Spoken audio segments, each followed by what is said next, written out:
손에서 구원하여 내셨고 또 우리를 블레셋 사람들의 손에서 구원하셨으나 이제 압살롬을 피하여 그 땅에서 나가셨고 우리가 기름을 부어 우리를 다스리게 한 압살롬은 싸움에서 죽었거늘 이제 너희가 어찌하여 왕을 도로 모셔올 일에 잠잠하고 있느냐 하니라. 다윗 왕이 사독과 아비아달 두 제사장에게 소식을 전하여 이르되 너희는 유다 장로들에게 말하여 이르기를 왕의 말씀이 온 이스라엘이 왕을 왕궁으로 도로 모셔오자 하는 말이 왕께 들렸거늘 너희는 어찌하여 왕을 궁으로 모시는 일에 나중이 되느냐. 너희는 내 형제요 내 고륙이거늘 너희는 어찌하여 왕을 도로 모셔오는 일에 나중이 되리요 하셨다 하고 너희는 또 아마샤에게 이르기를 너는 내 골육이 아니냐. 내가 요압을 이어서 항상 내 앞에서 주의관이 되지 아니하면 하나님이 내게 벌 위에 벌을 내리시기를 바라노라 하셨다 하라 하여 모든 유다 사람들의 마음을 하나같이 기울게 하며 그들이 왕께 전가를 보내어 이르되 당신께서는 모든 부하들과 더불어 돌아오소서 한지라. 왕이 돌아와 요단에 이름에 유다 족속이 왕을 맞아 요단을 건너가게 하려고 길갈로 오니라. 아멘. 압살롬이 죽었으니 이제 다시 이스라엘을 다스릴 왕이 필요합니다. 다윗을 다시 왕으로 추대하기 위해서 북방의 10지파가 움직이기 시작합니다.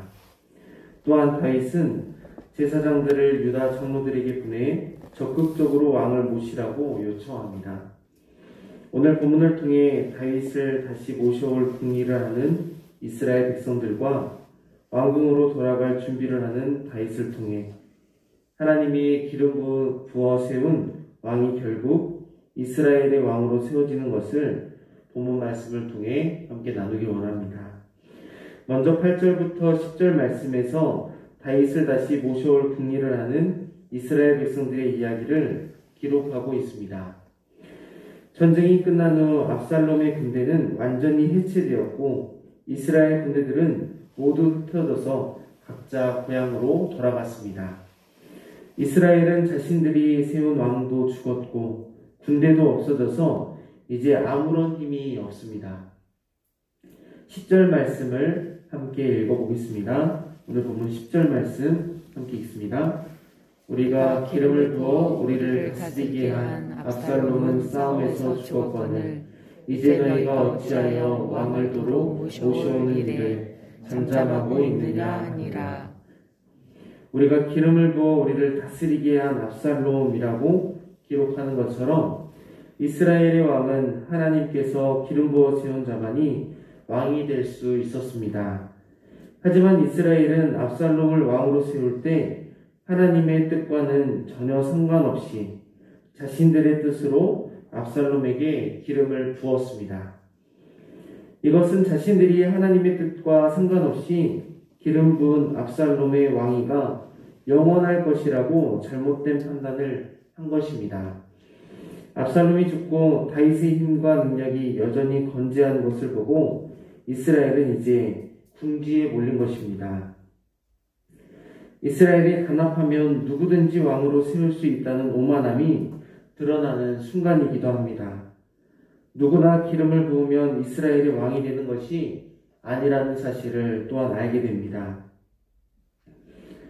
압살롬과 다윗 둘 다 기름 부음을 받았지만 하나님의 선택이 없는 기름 부음은 아무 의미 없는 기름 부음입니다. 하나님이 선택한 사람이 기름 부음을 받아야 왕이 되는 것입니다. 하나님은 하나님께서 선택한 왕을 통해 하나님의 일을 이루시기 때문입니다. 따라서 다윗이라는 인물도 하나님께서 함께 해주시지 않으면 연약하고 부족한 한낱 인간일 뿐이라는 사실을 알게 됩니다. 다윗의 업적을 보면 알 수 있는 것처럼 하나님께서 붙잡아 주시는 손이 있으면 언제나 전쟁에서 승리했습니다. 무슨 말입니까? 다윗이 대단해서가 아니라 하나님께서 다윗을 붙들어 주셔서 승리한 것이라는 것입니다. 그런데 연약한 사람들은 이런 사실을 망각할 때가 있습니다.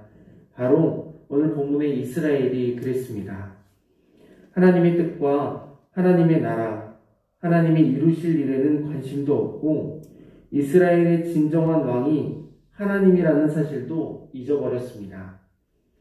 결국 하나님의 말씀을 잊은 백성들은 하나님의 손이 아니라 자신의 세력의 손을 의지해서 하나님이 하실 일을 자신들이 할 수 있다고 생각했던 것입니다.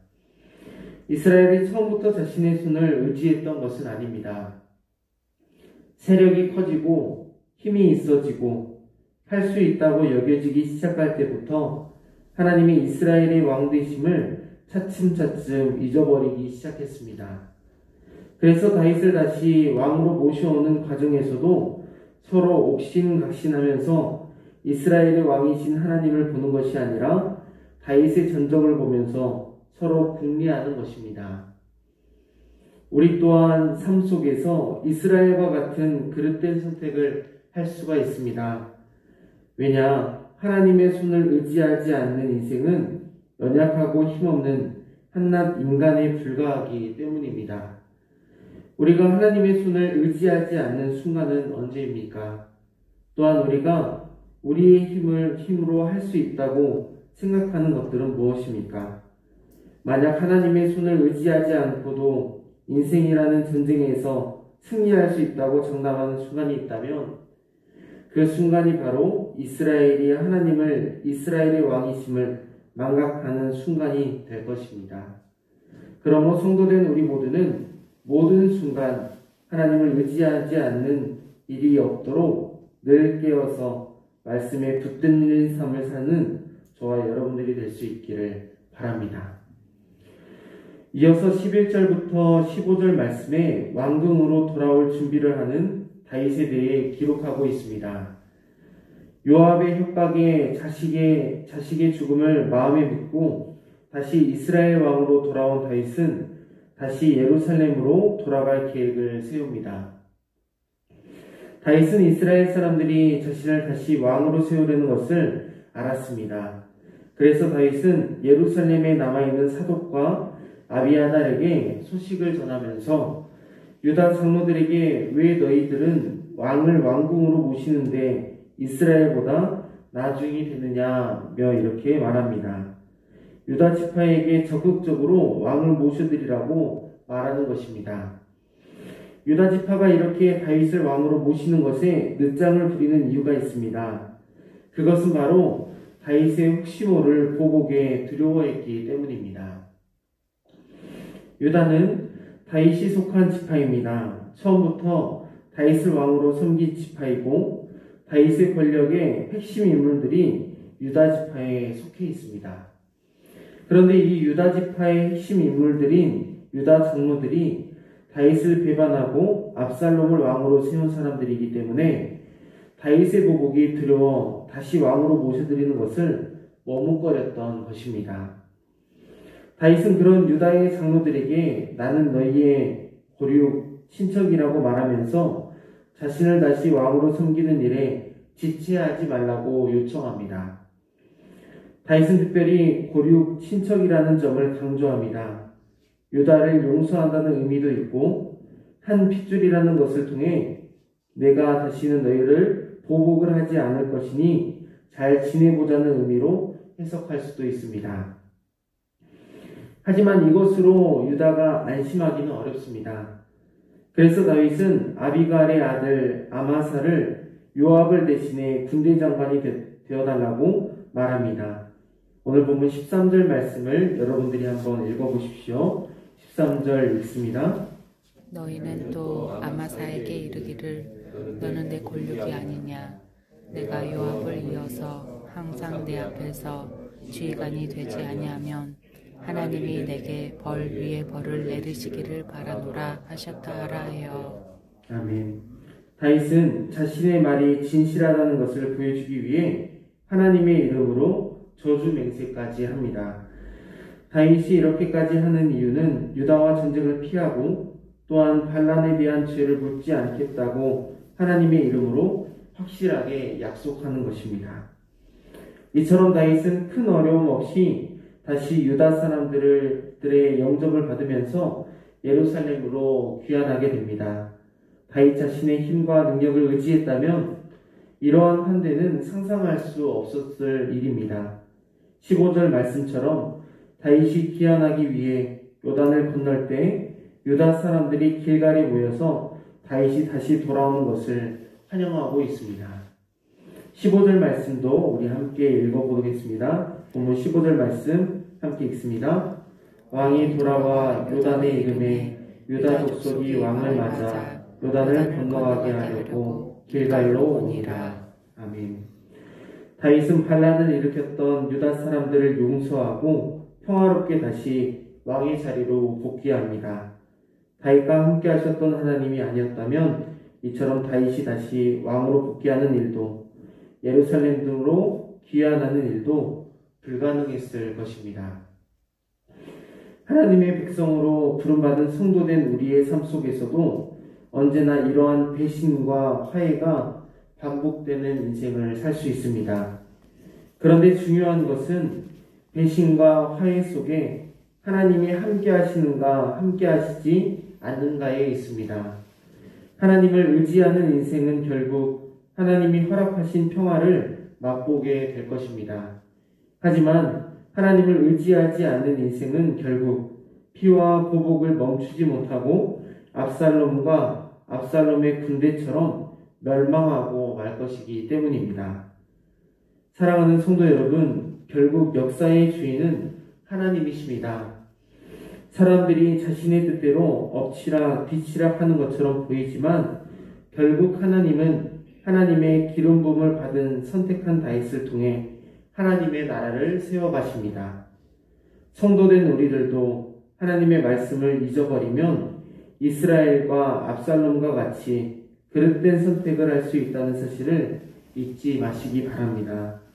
또한 하나님의 말씀을 기억하며 하나님의 손을 의지한다면 회복될 수 없을 것 같은 관계도 유다와 다윗처럼 회복될 수 있다는 사실을 기억할 수 있기를 바랍니다. 우리 광주 영광교회 저를 포함한 모든 성도님들은 하나님의 말씀을 기억하는 인생, 하나님의 말씀만 따르는 삶 살 수 있기를 간절히 소망합니다. 기도하겠습니다. 하나님 아버지 감사합니다.